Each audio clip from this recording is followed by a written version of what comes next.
When we're wrestling in a jiu-jitsu context on the feet,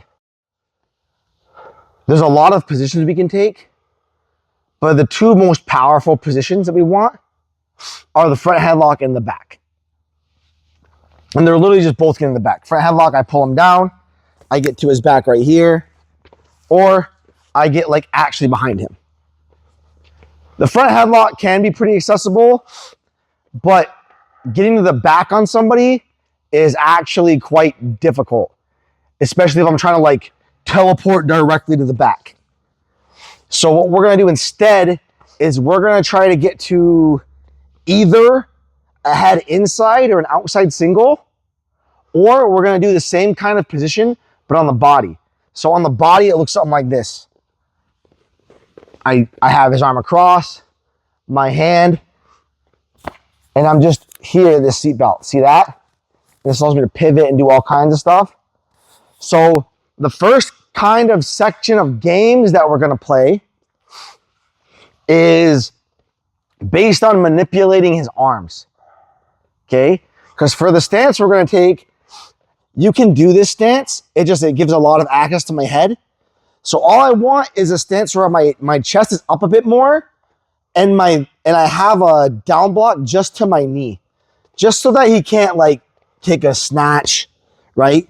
I can even lower my level quickly into it, just here. But we want to make sure that our hands are nice and strong.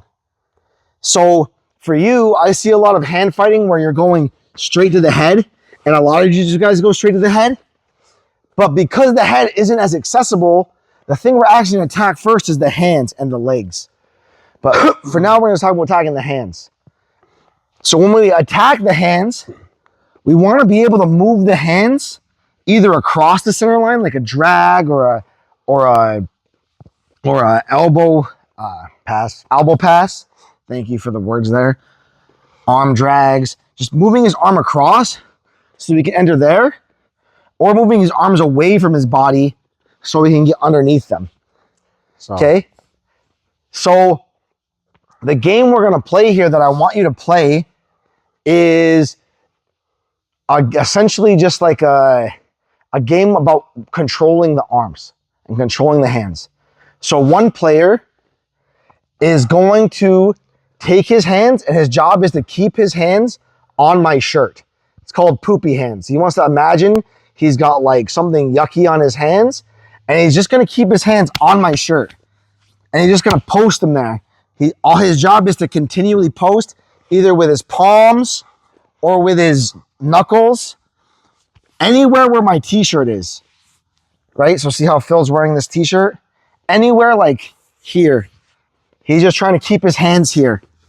And his job is to either prevent my hands from touching, or when I do make contact, to take them off. So I'm trying to keep my hands on. He takes them off. I can clear. And I'm just trying to get myself back to his body.